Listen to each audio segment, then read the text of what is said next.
Welcome to Wednesday night here in the States. Andrea, it's so good to have you with us tonight. Good We evening. got one on fire tonight, I think. This Oh this is yeah. going to be something else tonight. So I do think Chicago definitely wins the prize for tuning in, the most tuned in city so far. But Ryan Spillane's tuning in from Fiji on holiday to tune in for this episode. So we knew this was going to be a hot one when we put it on the calendar.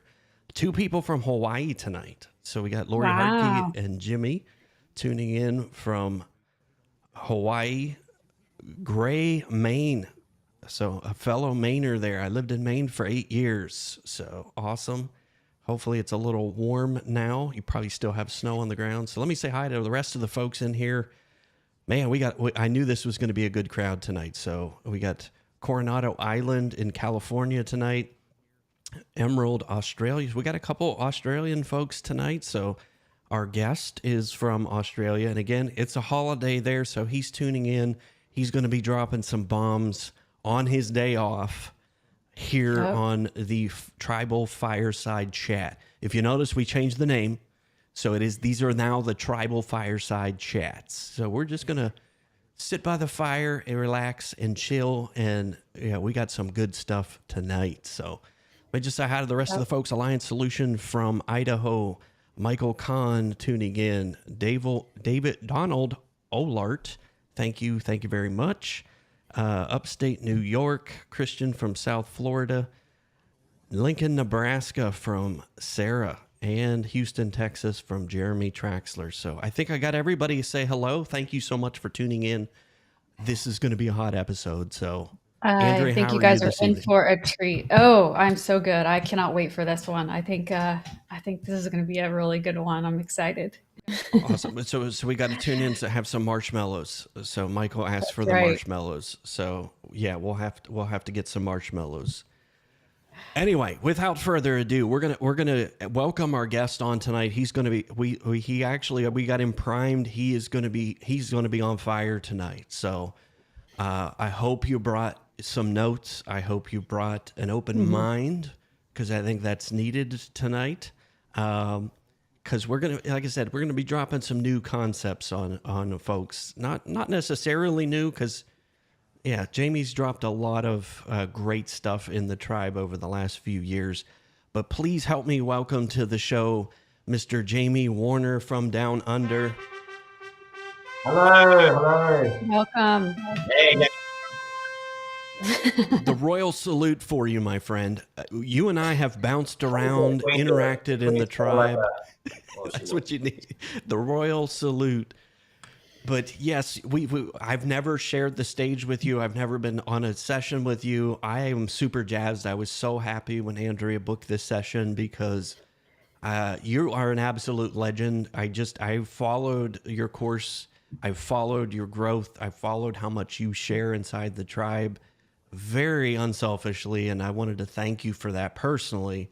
But I think tonight you've got some awesome stuff for the tribers tonight. And those of you who might be watching over on YouTube, I only show a couple likes on YouTube right now. So while you're here on YouTube, smash that like button. Be sure to subscribe. I'm going to get that promotional stuff out of the way. But Jamie, tell us a little bit about maybe your history in the MSP world. Just kind of maybe just a brief background, just so folks know who you are. The folks who've been tribers for a while obviously know who you are. But I think we've gained couple thousand folks in the last couple years. So there may be some folks who have no idea who you are. So if you want to go ahead and introduce yourself, tell us a little bit about, what you're doing these days, maybe your history in the MSP space, and we'll let you go from there. And then we'll fire it up and get this going. Awesome. Well, look, thank you so much for having me, Andrew and Andrea. It's a pleasure to be here, and really, the Tech Tribe is a special place for me to be a part of. I've known Nigel since when he first started it, and thought it was a great community for me to give back and help. So my history, I started my MSP, which was not called an MSP. It was just an IT support business back in 2000. I was 22, turning 23.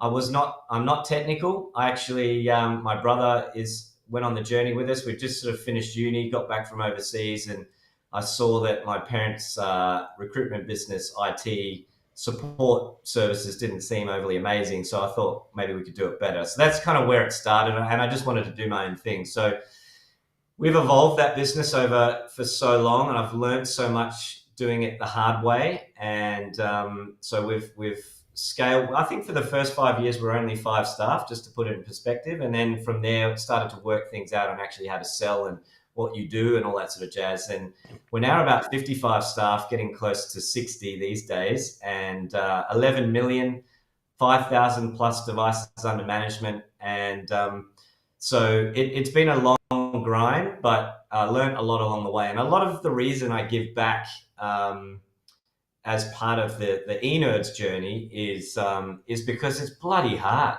Like, it's really hard to figure it out. Growing an IT services business is very labor intensive, as we all know. We're kind of like the new age accountants or lawyers. It's a professional service. And so every time you sign up more clients, you need more people, and you need to do more stuff. You get more tickets and more advisory work and more account management, more quotes. It's a busy business to run, and so it's not always crystal clear on how to structure your org structure, and especially around sales. Like, it seems to be a bit of a dark art. Something that I probably was always more gravitated towards, because I'm a sales founder, not a technical founder, which is a bit unusual. But yeah, really excited to give a lot back today, and certainly the Envirosoft logo, which you'll see in a sec. But I decided to commercialize some technology that we put in place in our MSP to differentiate and to provide a better service. And that's what I've been focusing my time on over the last few years, more specifically. But since I launched Envirosoft, so think about it this way, because I put good systems and processes in place around sales, and we'll talk about the sales side today. Yeah. We've grown from 6 to now 11, with me really only spending about 15% of my time in the MSP. So it just shows you, once you can get a model created, you can just really expand on top of that. Not to say that that's been easy, but it just shows you, once you get the engine going, it can kind of tick along. So anyway, Perfect. That's a bit of a background there. Perfect. So I know a lot of folks are probably tuning in because they think this is going to be, how do I package it? How do I price it? How do I put a bow on it? But this is going to be a bit different, and I'm going to let you take the driver's seat from here, where you think and where you have seen and proof in your own business about where the whole presentation of managed services needs to go. We were talking before the show started. I started as an MSP in 2004. It was brand new. The whole term MSP was new. But now we've reached a critical pivot point here 20 years later, where a customer may have gone through 2, 3, 4, 5 MSPs by now. So our competitive advantage of selling managed services is gone. Like, to me, that was gone 10 years ago. So why don't you talk a little bit about, I'm going to flip to your slides as well. So those of you tuning in, this is going to be recorded. You can go back and watch it as soon as the live stream is over. You can immediately hit rewind and go back and watch this over. But if you have questions too for Jamie, I did want to say too, type the letter Q : and ask your question in the chat. That way Andrea and I can flag those, and we make sure that we answer as many of those questions as possible tonight. So Jamie, let's talk about, I'm going to go ahead and flip you to your full screen, and you just let me know when you want me to show your slide deck. And then I'm going to let you drive from there how you think managed services and the whole IT support, where it's going and what the evolution is going to be going forward. Absolutely. Thanks, Andrew. So I guess just as a recap, today is about talking specifically around your IT services presentation or proposal.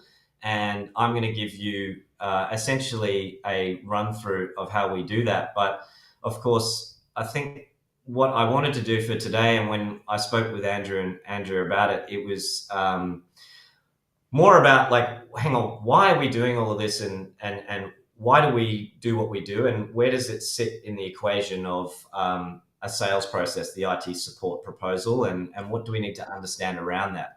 There are different ways of looking at the sales process. And my methodology is probably a bit contrarian. I will say at the start that I have stepped back in to do sales because our business got so busy. My sales manager, who essentially replaced me, got so busy doing advisory. He was doing advisory and sales. I think that's the best combo for a salesperson, by the way, when you first do it. But the advisory side just got so busy, I stepped back in. He also went away for a bit, so I kind of stepped in when he went away, and I kind of kept it saying that you just do that bit and I'll smash away and sign up a bunch of clients. So I'll tell you some results today of my experience. It's been 10 months of me sitting back in the saddle. So if any of you on this call are selling your services, then I am also selling the same services. And just to be clear, my MSP is an SMB focused MSP. We only do SMB. So our target market is 10 to 100 staff. And so really that should be the same range as where you guys are mostly at. I just think I'm a slightly bigger tech triber, but we don't do mid and enterprise. And often when you're comparing a style, it's important to compare with people that are targeting the same market. Otherwise, it's a bit of a disconnect in terms of how you sell. Because I do think how you sell past 100 staff when you do co-managed and everything else is very different. But SMB is the bit that I've always done and will always do. That's just where our sweet spot is. So, Andrew, do you want to start sharing the slide deck there? So I'm going to talk about the presentation tips and how to win 50% of the time. I've talked about this before in the Tech Tribe, but it's probably worthy of a recap on all of this, and I've structured it in a slightly different way today. So hopefully, like anything we talk about, that will be able to give you a gold nugget from here to help you improve your business. That makes me feel good, and certainly let me know at the end if you have any questions or if anything that you've learned today is helpful. So the first thing that I actually think you need to do, so we're focusing on how to present your services. We need to take one step back, and that is to understand the buyer. So I think there is a disconnect between really what the MSP market, and this is my observation of being in the Tech Tribe, watching people chat, talking about the sales process.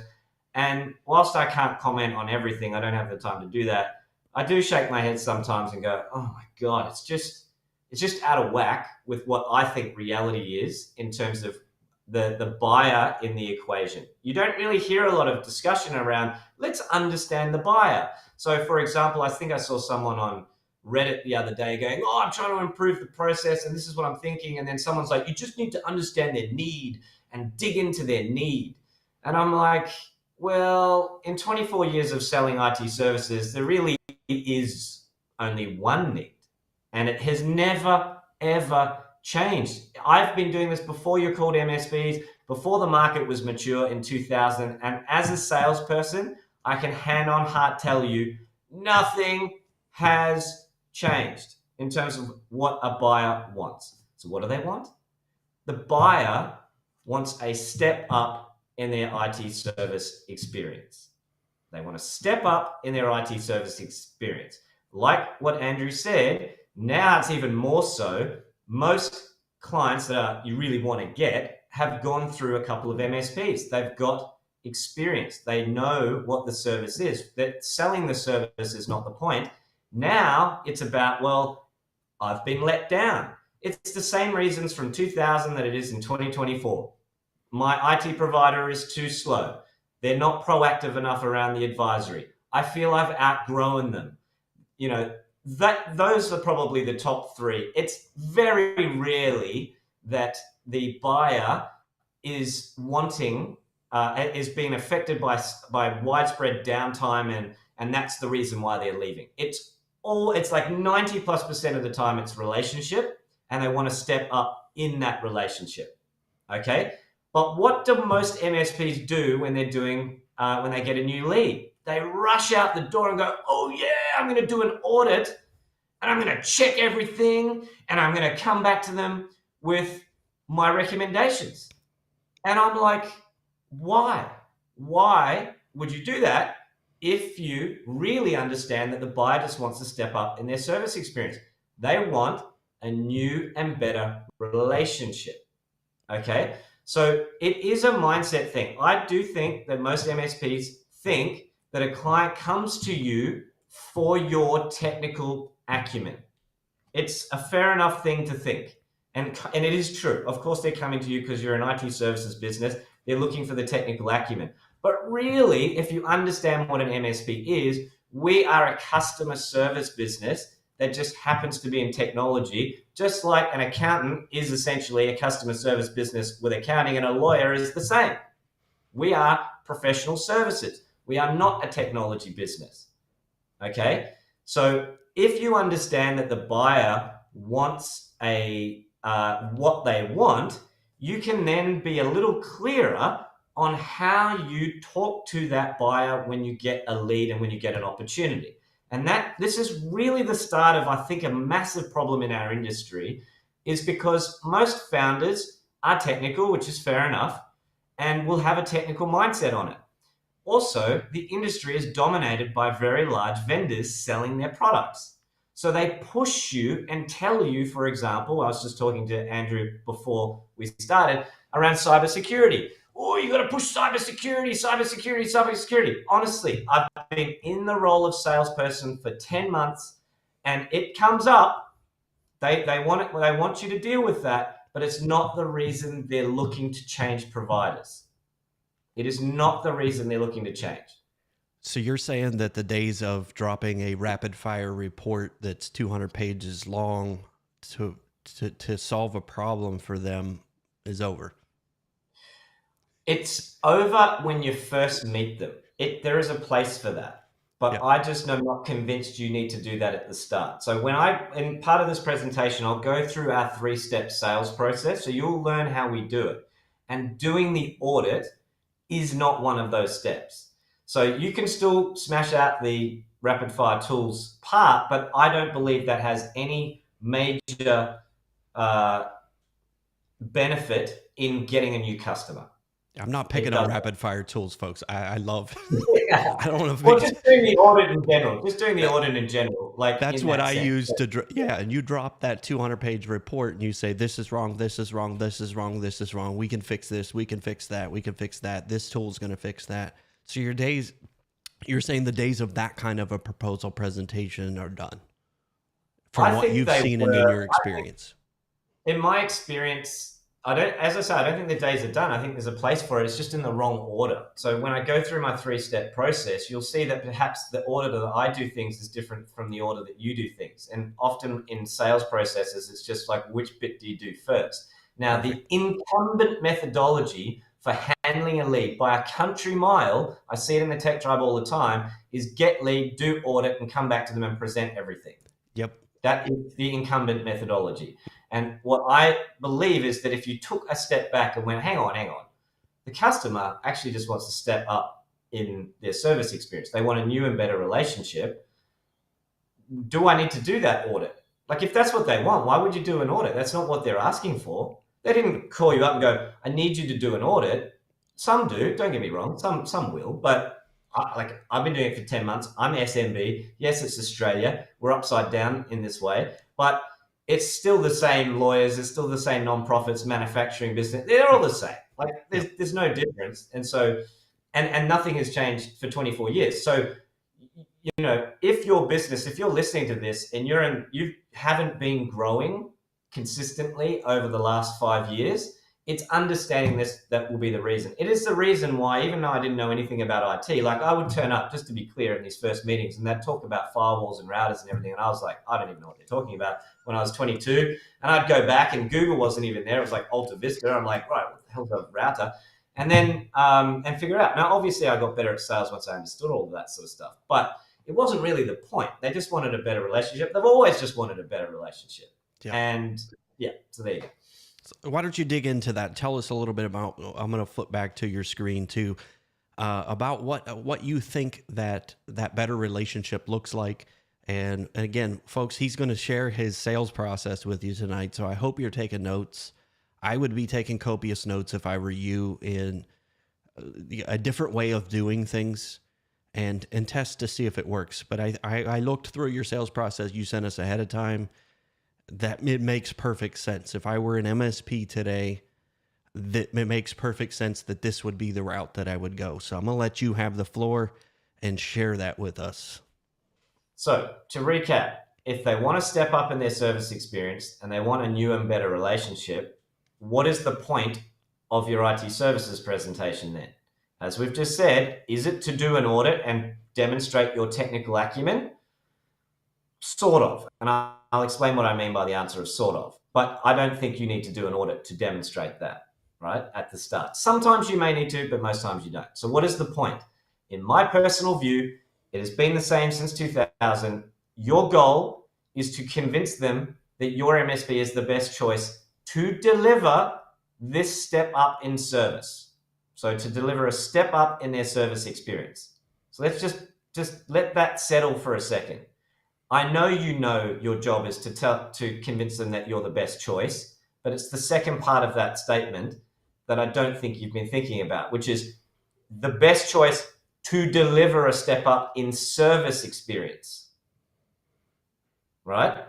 In service experience, not technical solution, service experience. Service experience does include advisory. It does include that stuff, and you'll see that in my 3-step process, but it is building out this argument. And so I believe it's like a sales argument. So have you ever seen mock trials? So there's really entertaining ones out there on the interweb. It's like any legal argument. Your job, if you understand the buyer wants a better relationship, is to fundamentally lay out an argument that will hit all the points that you believe are the right points to hit, to prove beyond shadow of a doubt that you are the best MSP that they should be using. That is the mindset I go in. Again, advisory, that type of process is part of it, but when you expand it a little bit more about how you think about what the whole point of the proposal is, that's what it is. Now, what Andrew was alluding to earlier was the fact that most people think that the IT services proposal is essentially a pricing and packaging exercise, when of course it isn't. It is a sales argument, and you need to have a whole bunch of points to prove that you are the best choice for them. Hopefully that makes sense. All right. Definitely, so what is definitely okay, did, because I think, to touch on that, like, there's, other than them taking your word for it, there's nothing that the customer has to base that on. The validity of what you're saying. I can say all day that I'm the best, my people are the best, my service is the best. But if they've been through 5 MSPs and gotten burned a few times, how this is the part that I love. What you're going to show next is, how do I differentiate so that I don't look like everybody else that comes in, that they might even be looking to select.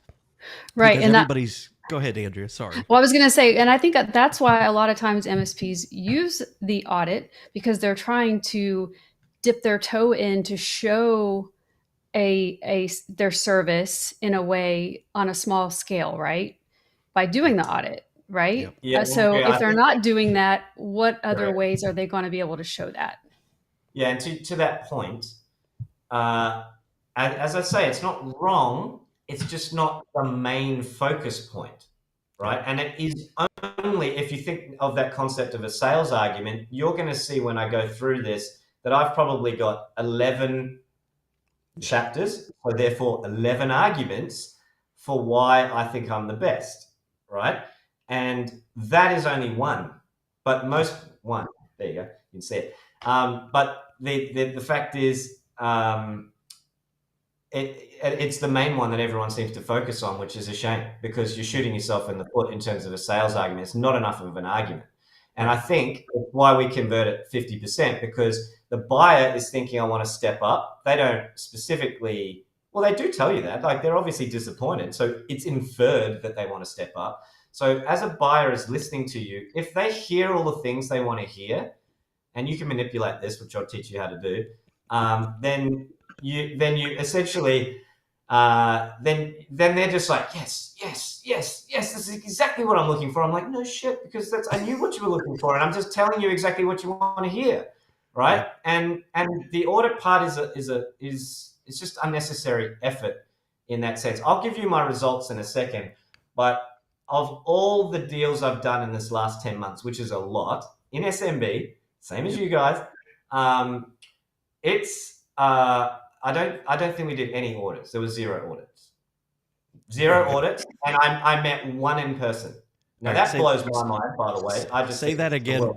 I'm gonna. This is gonna be a little a YouTube short. Say that again one more time.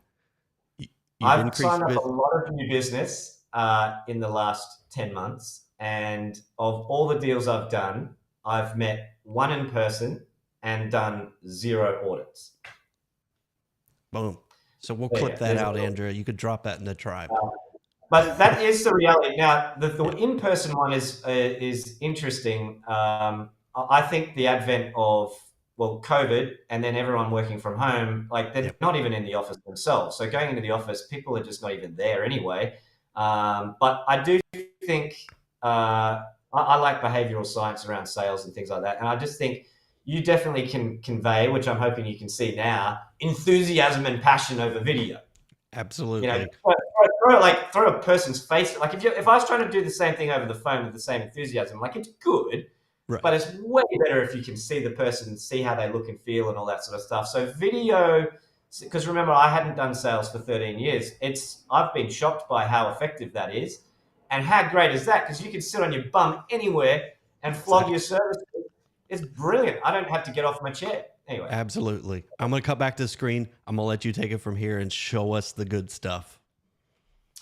So, first concept, you need a sales playbook or a sales process. I'm sure you've heard of this, but you really do need a playbook. You'll see mine. You can copy it. I don't care. Just execute on it and you'll do well.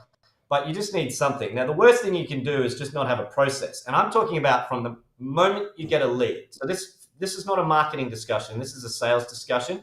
Marketing generates leads. You get a lead. What do you do with it, right? So you need a playbook. You need to execute it. So we'll talk about today managing a lead, the proposal, a bit about CX, pricing and packaging a little bit, and these types of things. You'll see it in here. So this is the sales playbook for e-nerds. The first thing we do, once we get a lead, is we book in, or we just call them back, or we book it in to have a discovery call. Okay? Now, what is the point of a discovery call? Everyone knows you've got to do this at the start. That's a bit of a gimme. I'm sure everybody's doing that. So that'd probably be 9 out of 10 of you are doing that, obviously, because you need to give them a tingle. But what are you really doing? You're qualifying the lead, and you're trying to make sure that this is the right fit. And I say that. So when I call them on the phone, look, thank you so much for your time. I really appreciate the opportunity to discuss your IT requirements. Today is a great opportunity to learn a little bit more about what you want. I know you emailed it, but it's nice to hear it from you verbally. And just to make sure what you're looking for is what we can deliver. So go for it, right? And so then they give you a blurb of what's actually going on. Now, what I also do, and I was taught this by a sales consultant in Las Vegas, who I met along the journey of life in general. And he said that in professional services, you really should ask 3 questions. And if there's anything you write down today, please write down these 3 questions. I probably should have typed it on the screen. But the first question is, which is a double barrel question, so it's 2 questions in one.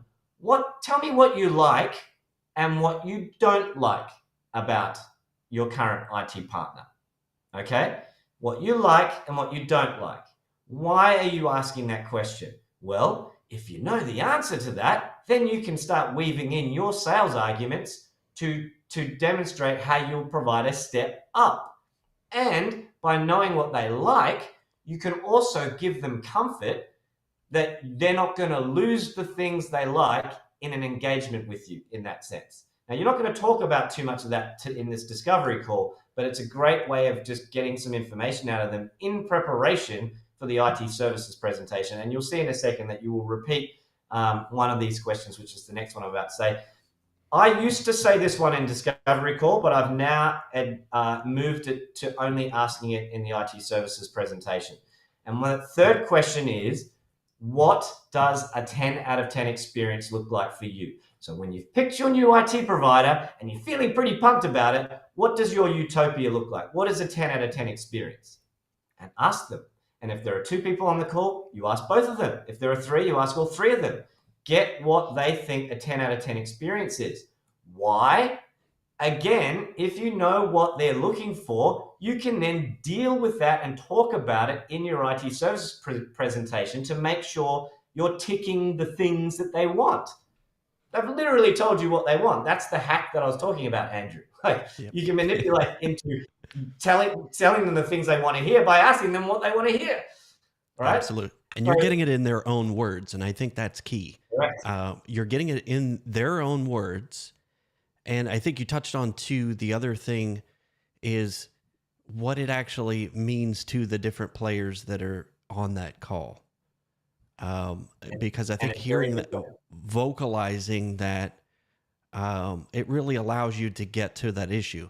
But you touched on another thing too, is not skirting potential objections. You basically, by asking those questions, getting that out, you're out in front of potential objections that come up later down the sales process because you've got that data.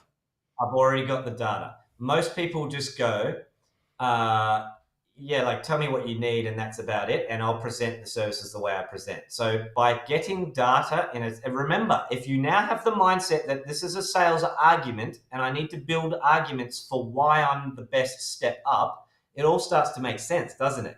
Absolutely. If you go into this sales process like I myopically just want to demonstrate my technical acumen, then you will be very good at demonstrating that. But again, I think that's missing the point, broadly speaking. And it is why I would confidently beat most people that I come up against, because I just feel I understand what the buyer wants better, and I've structured my whole process around that. Now, I didn't know that I'd done that until I started to launch Envirosoft, quite frankly, Andrew and Andrea. I didn't know, because I had no MSP mates. I was in no MSP groups. I basically wanted to destroy everybody anyway in terms of competition. And so I was always just trying to be the best I could. And we went down this road, which turned out to be so different, which is why I have to kind of repeat it a few times. Otherwise, all the other coaches and all the other things you hear, it just kind of drowns out this type of messaging. So in terms of that discovery call, you then obviously decide, you confirm the number of devices and things like that. So all I need to know is how many devices, what software they're using, how many sites they've got, and I think that's about it. How many servers, if there are any. And then from there, we can basically build out and just plug the thing into the services presentation, and they've got pricing straight away. Because the key point here is that I don't bundle products in our packages. Now, that's a whole other presentation. I don't do it. I'll explain why I don't do it in a second. But so I can easily get ready to do a presentation from that first call, right? So I'm explaining the value of eNerds straight off the bat. Now, here's one of the things that I will always say as a bit of a gold nugget for you in this first meeting, and it is terminology that I only learned by launching Envirosoft. So thank you for, just for my, I'm grateful that I've managed to learn more on my own industry. And there's this concept of operational maturity.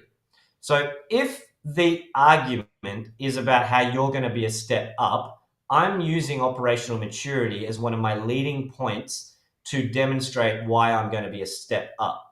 So when I give them the quick explanation of eNerds, now bearing in mind a lot of people in the tech tribe are small, you might have to fake it till you make it.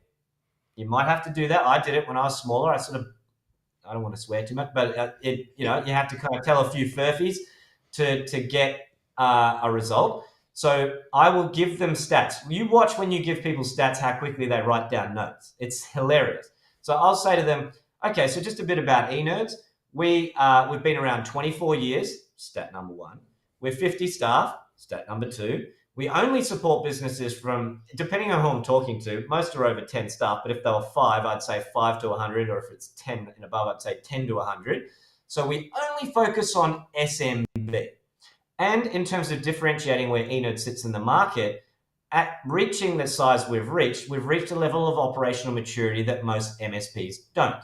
And what I mean by operational maturity is that is more around the org structure. Most MSPs, I literally explain this to them, by the way. I'm giving you a verbatim of my sales pitch. So most MSPs, or IT support companies, I say, because they don't know what an MSP is. Most IT support companies, if you don't know, 80% of them are sized between 5 and 15 staff, which is true.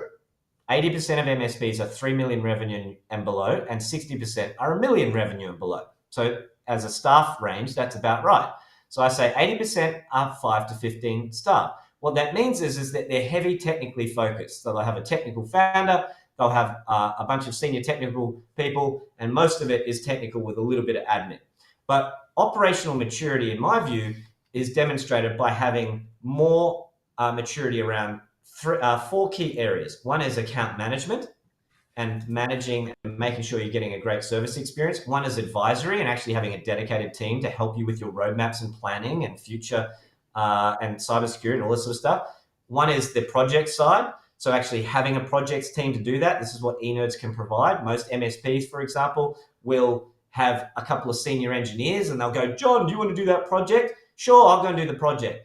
But there's no actual full-on project manager who's keeping you posted along the journey and putting it in a proper project management system. And then there's the procurement side. So I'm giving them a little brief snapshot of our size, some stats, and all I talk about is operational maturity. And I finish by saying, yes, I think there's a match. We'd love to do a presentation for you. Let's book it in. When are you free? Let's get on with it. And I book that meeting in on the spot. I send them the meeting invite literally after I hang up the call, and I get the IT services presentation ready. I'll pause there. So Jamie, a couple of questions. Before this meeting, do you provide any pre-meeting questions? And then also, are you a stickler about who attends that discovery meeting within the organization? It's a really good question. You should. I probably am a bit loose in the sense of who attends, because I'm probably just naturally identifying if I'm speaking to the person that's actually a decision maker. When you're not speaking to a decision maker, I'll give you an example of a lead that I got the other day. So the lady calls up, she goes, cool, I'm interested in your services, and I'm just in my process. Great, I think there's a fit, would love to do a presentation. No, I want you to send pricing. I said, look, I understand that, but we're a professional service, so it's not about, we don't position on price, so I'd like to just demonstrate our operational maturity and services to you. No, can you just send me the price? And I'm like, I'm out, right? But it's also, you've got to be careful of even agreeing to present to someone like that. Let's say that same person wanted to present. She also said to me, I'm getting this information on behalf of my managers, meaning she's not a decision maker. And it could be a guy. It's not a girl. It just happened to be a girl in this example. But and so in my mind, I'm thinking, okay, not a decision maker, just wanting pricing. This is not a lead. But even if she said, sure, let's do a presentation, in that sense, Andrea, yes, I'd be like, can you please ensure that your managers are there? Because I'm going to give you a whole lot of information. And if you don't want to try and relay that to them, it's going to be too hard. So can we book them in as well? Now, what I'm finding is most people are leads that we get, you don't necessarily need to ask that, but you have to be mindful, because what a waste of sales energy. You can see how much energy you put into it if you're doing it properly. Like, to only find out that they kind of go, oh, here's a piece of paper, that's what I go. And what do you think they look at when they send it to their managers? Price. What's the one page in the proposal they look at? That's it. They go right to the back page with the price. Just the price. What a waste of energy. So remember, we're selling a professional service. You've got to sell the dream. And if the people that are making the decision don't hear the dream, you're done. Like, I'm almost unmotivated. I know a lot of the tribers, like you said, 60% of the market is $1 million and less in revenue. And I think that's the lion's share of the tribers who might be watching this. So I definitely recommend you tribers who are watching this, the things that Jamie just talked about with operational efficiency, those are the things that you need to get ahead of in that process. How are you going to overcome a larger MSP? And we see that, here in the States, a lot of MSPs are becoming conglomerates. There's a lot of consolidation. It's going to be harder and harder to compete just on that technical expertise, but it's also going to be harder for them to compete operationally. So I think it's, key. If I'm an MSP trying to get to $1 million, I'm going to go back and go through what you just said. All of those things that you're going to highlight as advantages of a larger MSP, I need to know as a smaller MSP, how am I going to counter that? So thank you for sharing those. Yeah, Andrew, it's a good point. And I should mention just quickly that operational maturity, whilst I gave some examples of ours, is a mindset, and like operational excellence is different. That's kind of what you're meaning. It's like, make sure you've got the systems in place, but operational maturity you can still use as a sales argument, and you can still say you have a dedicated project manager and dedicated account managers. It just might be the one person, or it might be whatever, right? So your argument is like, might not be as strong, but you can still say the same stuff, and it's what they want to hear, remember, because they're looking for a step up. They don't want to have a step across. Let's use that as an example, as a pause, right? So a lot of these smaller MSPs on the call, or nimble, we should call you nimble, is you will be feeling like, oh, well, yeah, I guess I'm either smaller or like the same size as where this partner's, like the client's wanting to go.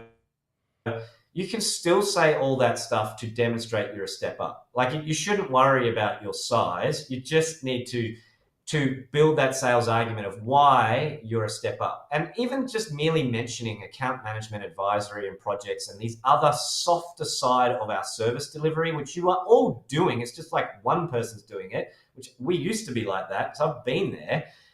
You can still talk about it, and it just gives them confidence that you even understand what service delivery excellence actually looks like, right? Yeah. And these are terminologies that I don't think any MSPs are talking about service delivery excellence. They're talking about audits and cybersecurity and firewalls, which is not what they came to you on. Just get back to that first slide. So anyway, I don't. Absolutely. If you would, somebody asked what was the third question. Let's just run through those the questions that you ask a prospect. Question number one is, what do you like about your current IT partner? Question number two is, what don't you like about your current IT partner's service? And the third question is, what does a 10 out of 10 experience look like for you once you pick your new IT partner? Perfect. Good. We got those. I got those bookmarked. So I will timestamp that as well. So at this point, you've set up that meeting you've booked that presentation meeting, and then you're going to move to doing the proposal for the meeting. So that's where we left off. So we'll you take that from here. Yes, and there it is. So in terms of the IT services presentation, so I've done it all up. I've got pricing, and because I'm not bundling any products in there, I keep it simple. I'd rather sell our services first. Now, I'll make a quick statement. It's an important one, because most people think about their IT services proposal as just the pricing. There's two things. Firstly, if a customer is just looking for a step up in their relationship, and they're not specifically looking for an IT solution out of the gate in terms of picking a new partner, that's why we don't really need to do an audit, and it's why we don't really need to worry too much about the stack and the things and the goodies, as some people talk about, that they're going to get. It's not what they came to you for. They came to you for a partnership. And I only realized during the Tech Tribe experience early on that that's what a lot of MSPs were doing. And it gave me pause to think. I thought, oh, okay, I didn't know everyone was doing that. And then I went, nah, I disagree with that. I think it's ridiculous. And the reason why I think it's ridiculous is because if the buyer is looking for a new partner, I, as a salesperson, do not want to create friction in the sales process, do I? I want to just get to them saying yes as quickly as possible. Now, if the buyer, and if I'm right, they most of the time just want that new partner, then I just need to focus on that, demonstrate I'm going to be the best partner, and get the deal pushed across the line. I can deal with the technical side, which I'll show you in a second, in the presentation without actually having to do the audit, because it's not like you can escape talking about it. But I don't want to create friction. When you put stack in your support offerings, which is, just be mindful that that is being pushed by vendors. It is 100% being pushed by vendors. You watch the next event you go to. I'll be at Kaseya, so if anyone's going to be there, come over to the booth and say g'day.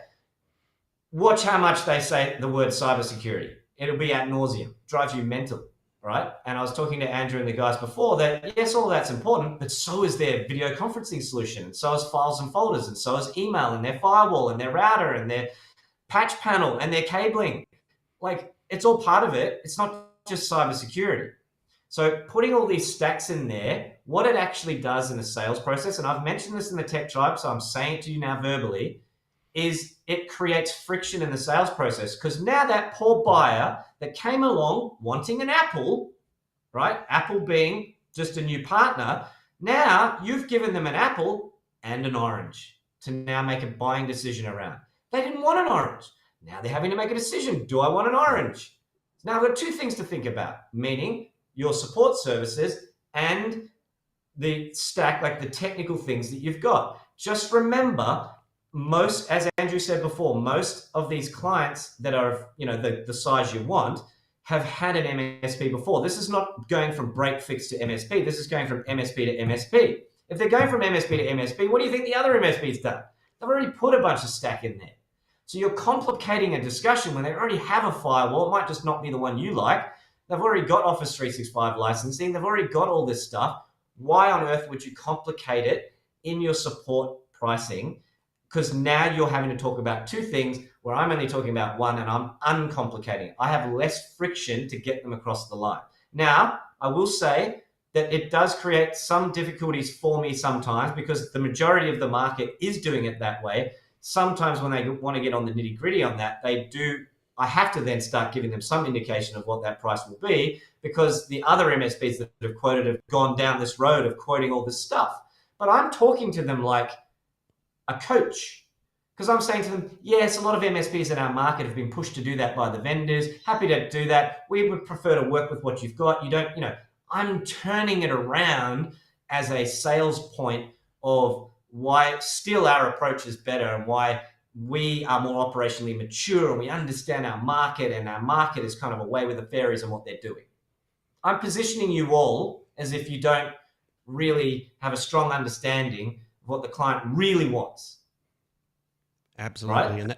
It doesn't work all the time, but it works most of the time, right? And it just shows thought leadership. It shows you really do know what you're talking about when you can talk about the industry as a whole and make comments about where you sit and they sit and that type of thing. That absolutely differentiates you by leaps and bounds. If you're the only one that doesn't talk about stack, that's going to stick out to me. Like, that obviously is different.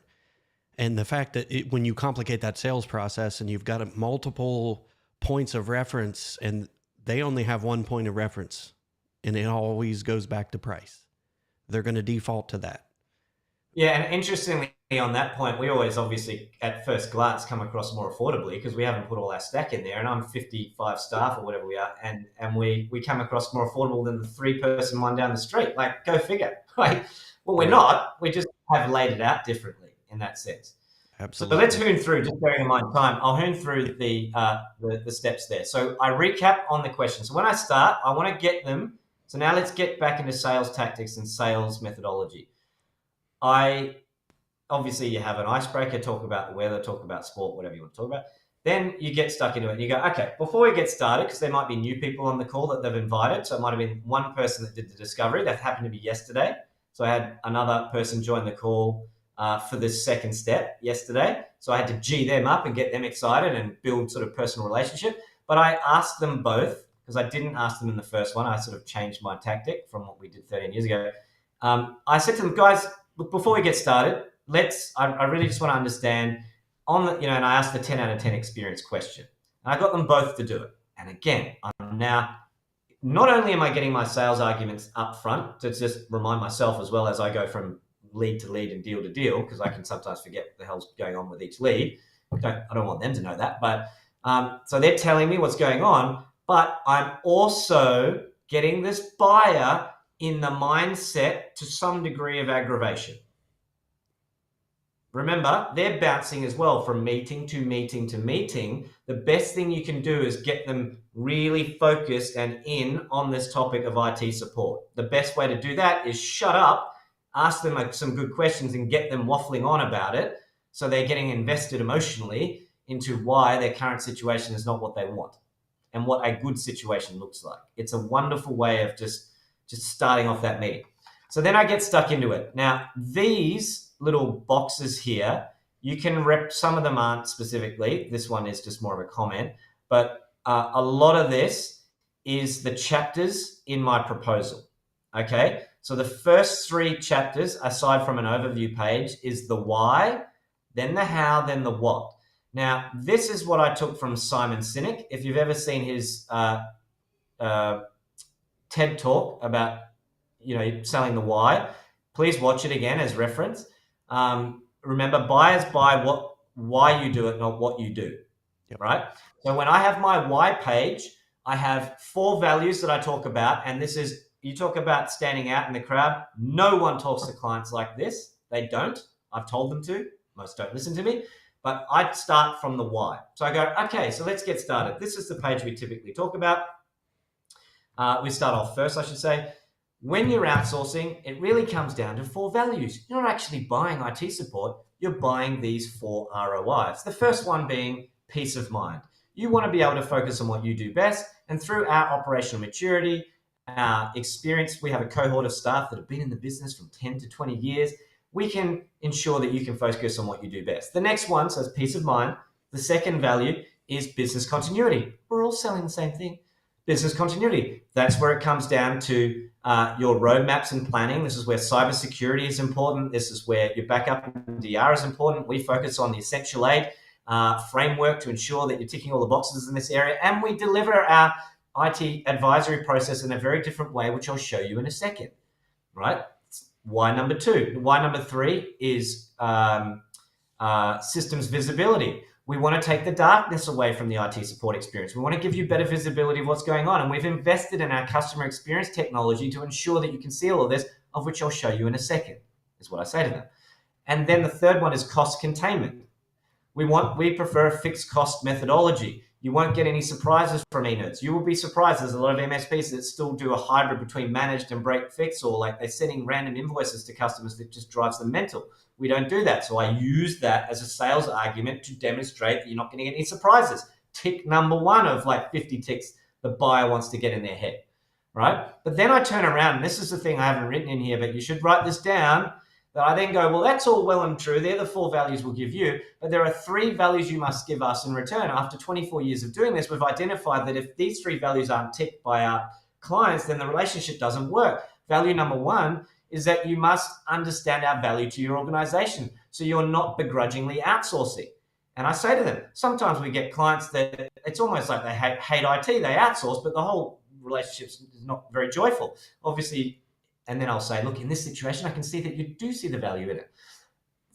Value number 2, you must be willing to make a partnership successful. Again, you wouldn't hire an IT guy and just sit them in the room and just not talk to them. So a part of an example that I give them, the client, is to say that we're going to have an account management process. We're going to meet you monthly. We're going to have an advisory process where you meet at a certain regular time. Turning up to the meetings is going to be important. Otherwise, we're not communicating. And in my view, relationships die because of communication. So that's value number 2, willing to make the partnership successful. And then value number 3, I'm still on the why page, by the way.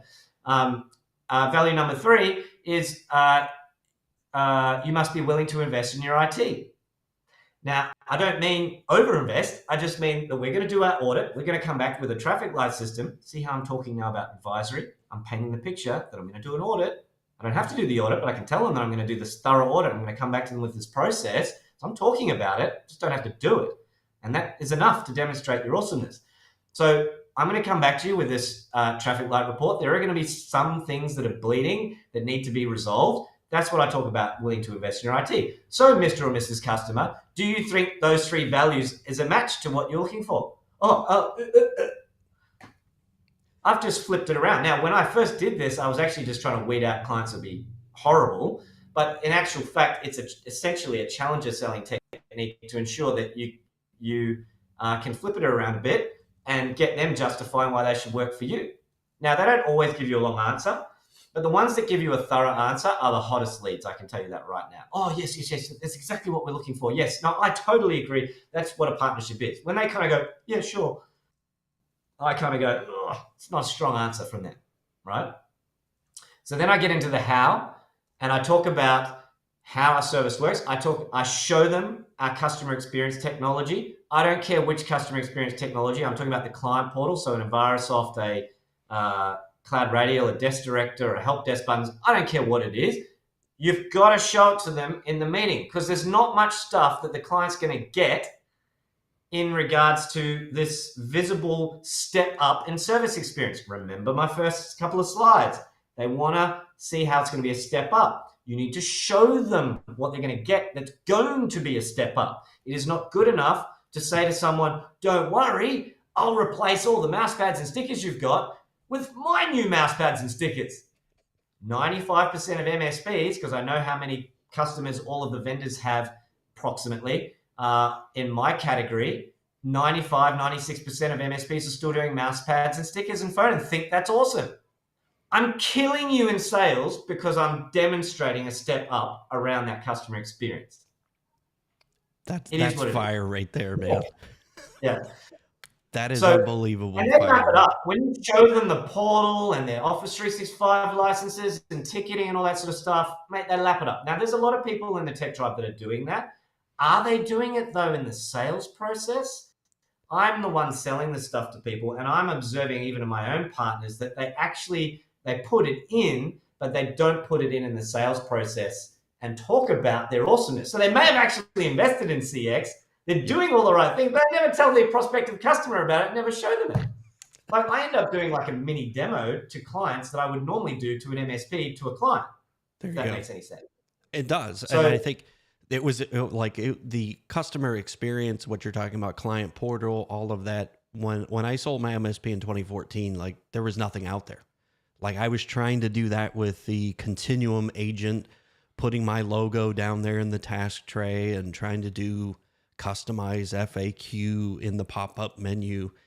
Like what you have and what the other customer experience softwares that there are, like that would have been a huge differentiator to actually show them this is what the day-to-day ticket process is going to be for you. Cause that's where we earn our money is in that part.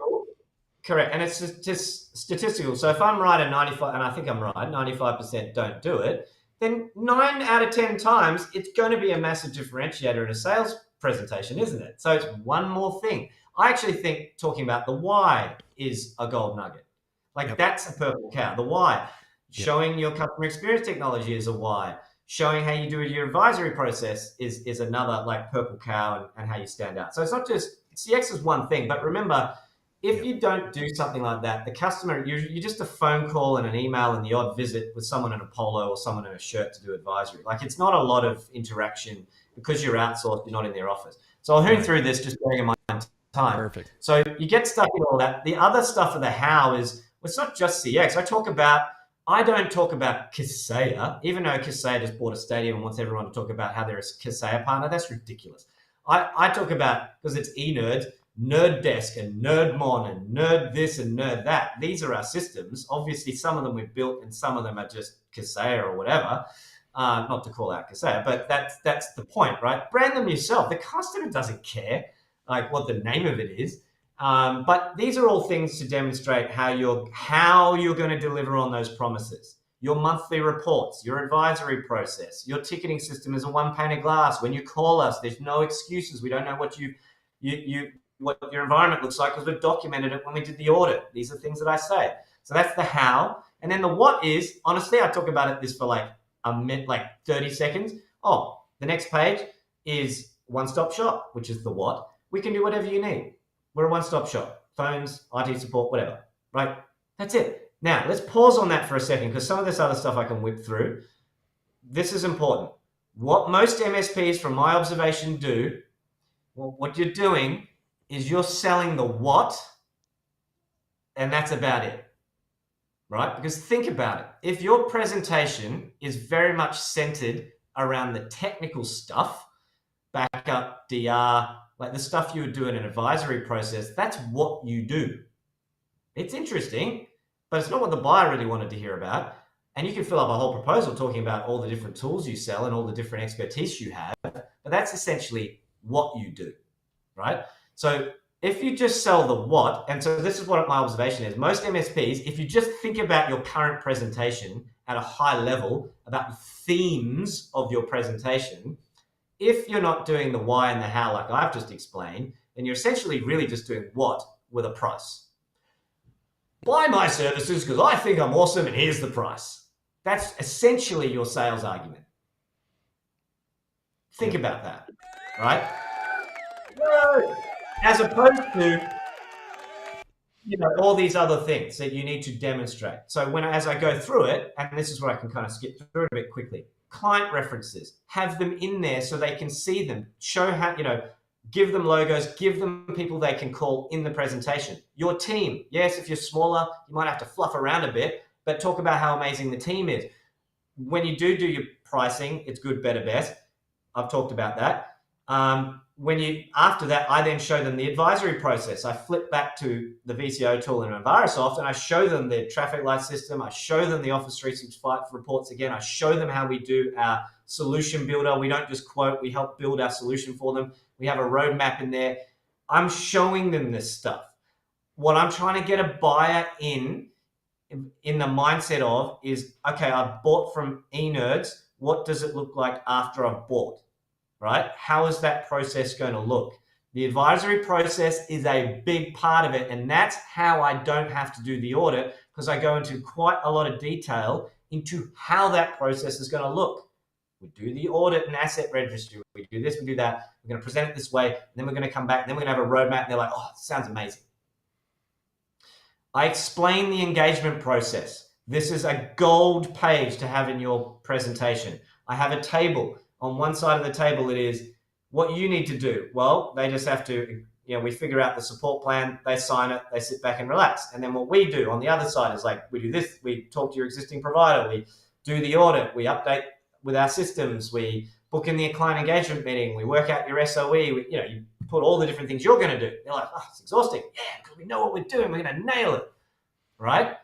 And so you explain all of that. We'll come back to you in a month or so with our advisory piece. But if we identify anything that's urgent and that's blood spurting, we need to solve, we're not going to wait a month to tell you. We'll tell you now. You see what I mean? Like that just is one page.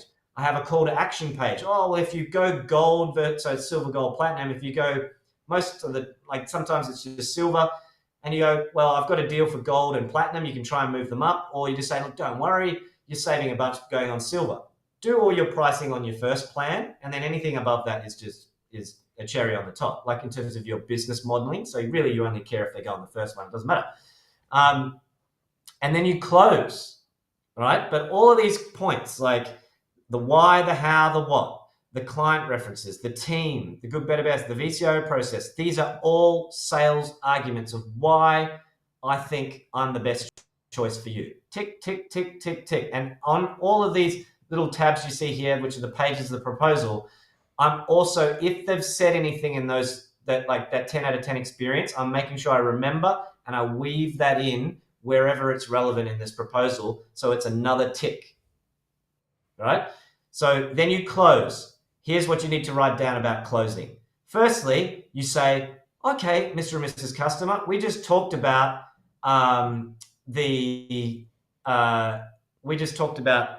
what a 10 out of 10 experience looks like for you.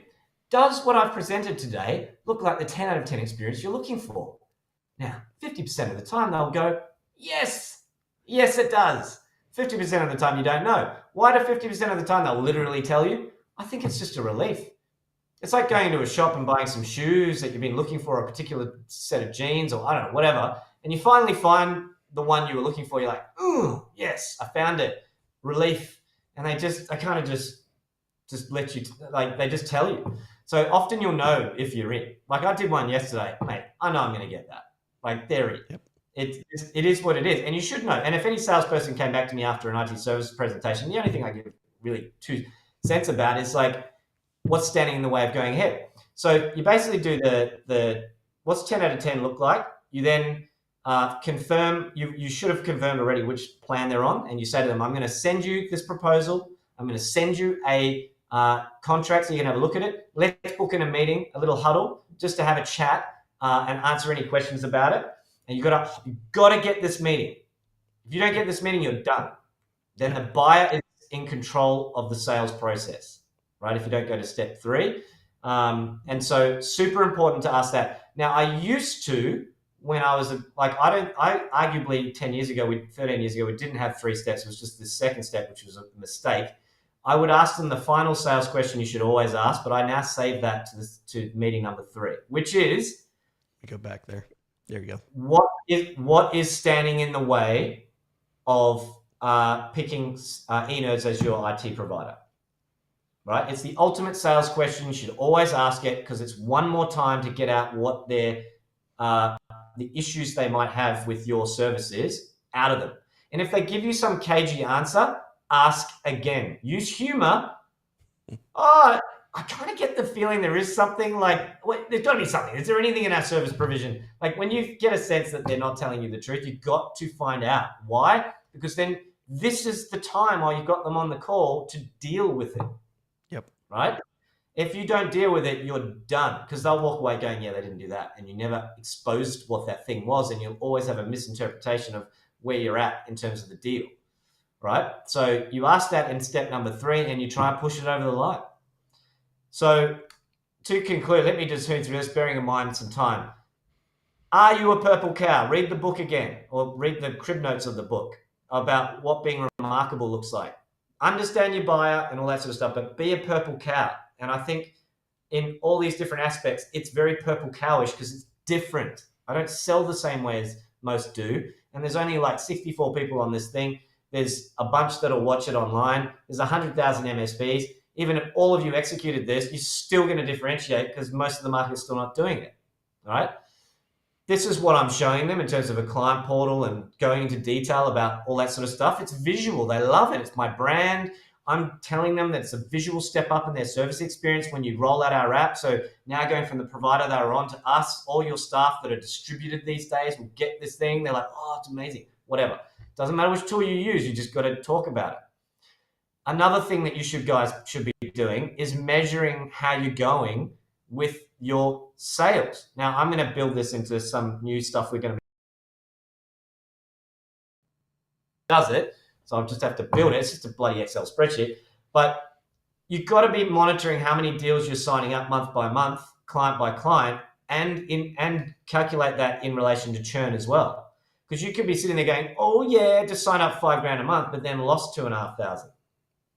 It's just slowing you down. It's hard, right? You just need to be aware of it, right? So dashboarding your progress with this is amazing. What's my results been? So in the last 12 months, which really been 10 months, 26 new clients, $60,000 a month in new support. Nothing resold. That's just the amount we charge for the monthly support. Now we've got churn, so it's not all gone to the bottom line. I might have lost 20. Right? Because we have clients that are $5,000, $6,000. If you lose those, it's very quick that over a 12-month period, you can kind of, it whittles down. But it's why, depending on what your size is, you really need to be nailing this, right? Yep. $60,000 a month. They're all deal size. I mean, what's the average of that? Like $2,500? It's not like they're massive deals. Yep. Right? So just using this methodology, conversion's about 50%. So I'm not converting everybody, right? So what's a recap? Understand the buyer. Please, God, understand the buyer. Truly what the buyer is wanting to buy. Please, God, if there's only one gold nugget, just get your head around that properly, because if it ain't, an audit. Understand the point of your presentation, which is to demonstrate you're a step up in service delivery from what they were getting before. Build a strong sales arguments through your process. Have a sales playbook, what you've seen today, for example, and then stick to it. Stick to the process. Make sure you just rinse and repeat and keep doing it and iterate and change it as you need. But don't just throw it all out and start again. Measure new clients versus churn. Very important to do that so you have a much better sense of how you track it. There you go. That is a ton. I'm still trying to digest that. I'm going to have fun in the edit trying to put all the timestamps to the nuggets in here. Jamie, thank you so much for your time. Like I said, I know I want to be respectful of your day off too. Well, I've got time. If there's questions, if anyone's got any burning questions there, then we can deal with that. If no one's asked a question, then what is going on, you guys? No, there's questions in here. Let's roll a few. If you've thought of any questions and we miss them, just put those in there again. But I'm going to go through kind of in order of asked. We'll just be fair to everybody. Michael Kahn said, what should a new MSP do to start out finding new clients? I know that's not really sales process related, but it's marketing, but it's a good question. So in the old day, look, referrals are going to be number one, obviously. But if you haven't got many clients, it's not going to get too many referrals. So that's a bit tricky. But in professional services, it cannot be denied that, to use a Robin terminology of an oil well, don't necessarily agree with everything Robin says, but I like that terminology of an oil well. That's your number one for all professional services is referrals. I grew eNerds predominantly up until COVID with referrals and AdWords. AdWords was tremendously amazing. It was essentially, I need IT support, and then ad would come up, and it's pretty logical on how that process would work. So it was usually 50-50 would be referrals and AdWords, and we just got to probably 8 million doing it that way. After COVID, and I think I've asked people, experts about this, and I think it's because of the algorithm changes. It just started, it did start to change. And I was a big proponent of it at the early days of Tech Tribe, and because it was working, and then it did stop working. It was a bit of a struggle. So we're doing a lot of email marketing now, would you believe? And essentially it's not content marketing. It's just like, hey, do you have a need? We do this. And that works a lot better. Like, remember, if you're a law firm, you don't care about content for IT. You care about content for law, right? Yeah. So it's actually probably a waste of time to do huge amounts of content. What will the vendors tell you to do? Oh, you need to tell them all about cybersecurity, and you need to go on and on about my products. It's like, no shit, because you want to sell your product. But at the end of the day, if the best deals you get, if you're trying to grow a MSP by getting more and more clients to pay you a monthly fee to manage their IT systems, then you essentially are looking for people that are looking. Yeah. Unfortunately, like, at any point in time in a city, there's going to be people raising their hands going, that's it, I've had enough. I don't like this IT provider, I'm out. And you just got to find them. So email marketing works quite well. And SEO does actually work quite well as well, if you can do it. Yeah, we had a nice session with Aaron a couple months ago. It's hard to believe it's been that long. But yeah, go back and watch. I want to set expectation. Yeah, so SEO is great, but I just want to throw in there quickly. Sorry to talk over the top of you. It's hard. It's bloody hard. I'm sorry to tell you. I'm 24 years in, and I'm at 11 million. Like, that's not exactly rocket ship, is it? Right. Right. And the first 5 years, I was one. Well, like, by about the 5-year mark, we went from 900K to 1.8 because I figured out a few things in sales. That's a whole other story. But like the advisory procurement process. But it's hard, and but it's very rewarding once you build it out. And what I would say to any small MSP around like leads, and you might be thinking, but that's going to take a while to get leads. Yep. It's a slow burn. This is a slow business to run. It's why the bigger ones do M&A. This is too slow. They have to do M&A, otherwise it's too slow. So unfortunately, it's slow. But what I would say to you to do, because I think as humans we all operate on hope and goals, ideally, is that you should set a monthly support goal for like the next 12 months or for a financial year to sign up, so that you remain focused. Because if you aimlessly go, no, I just want to grow the MSP, and it's not really working. It's a bit rudderless. So for a small MSP, I reckon most small MSPs, bearing in mind I did 60 grand, I'm obviously practiced at it. But it's not to say anyone else couldn't. But for a small MSP, bearing in mind lead flow is going to be a big part of it, you should be setting like 20 grand, for example. I reckon for most MSPs, getting an extra 20 grand of monthly support is what I'm talking about, not managed service, like not reselling Office 365 and all that stuff. 20 grand of fat should be kind of the goal, depending on how you've been tracking in the past. But then, and then just that's your goal. And lo and behold, I don't know if anyone believes in the law of attraction. Like, if you put it out there as a goal, more than likely you're probably going to get closer to achieving the bloody goal. Right? It's amazing how that works. Yeah, but I can guarantee, like, get people to put their hand up on how many actual people have a genuine goal of how much support they need to sign up in the next 12 months. I speak to heaps of MSPs and they don't. Right. What's your freaking number? Right. My number, I have to sign up 40 to 50. One client a month. I'll hear that. But there's no plan to get there. That's not how it works. That's not how it works. It comes in ebbs and flows. Like, I've actually somewhat broke eNerds late last year because I signed up too many deals, and then the onboarding and everything associated with it was very difficult. So and then they kept saying to me, well, how many more are you going to sign up? And here's the hilarious thing: 2 weeks ago, I had a meeting with the technical advisory manager who goes out and does all the audits and sets up the clients. He's like, right, so how many of these do you reckon you're going to sign up? And I'm like, I don't know. Like, they're all warm that they should be ready to go. But in terms of when they actually sign off on the dotted line, I'm not seeing anything happening immediately, like in terms of the signs. 4 of them signed up a week later. Yeah, you just don't know. So Yep. you never get this 1 a month thing. I don't think that's a good way of thinking because it puts too much stress. Because then you're like, I didn't get one that month, and now I'm behind. No. Right. Because sales doesn't work like that. Sales like goes in troughs and peaks. And so essentially, putting a yearly target is probably a better number. You can hold yourself accountable to it, and lo and behold, you'll just put more energy into marketing and other things to kind of execute on this. But I will say this as well, and I do normally say this, and I totally forgot to talk about it. I talked about converting at 50% of the time. A big thing that never gets talked about is that if you can improve your conversion of the leads you're getting, you will grow faster. So whatever leads you are getting, hopefully you've learned a lot today, because if you can improve that conversion from say 20% to 50%, you will essentially be doubling your growth from the existing lead source that you have. Yep. Do Right? more And with most less. people don't think that way. They're like, I need more leads. It's like, well, you do, but how about getting really good at freaking converting the leads like what I focus on? Right. And knowing though what that number is. Like a lot of people, oh, I close 60, 70%. Okay, that's referrals, but it's not cold. Like a cold lead, nobody's closing at 60 or 70%.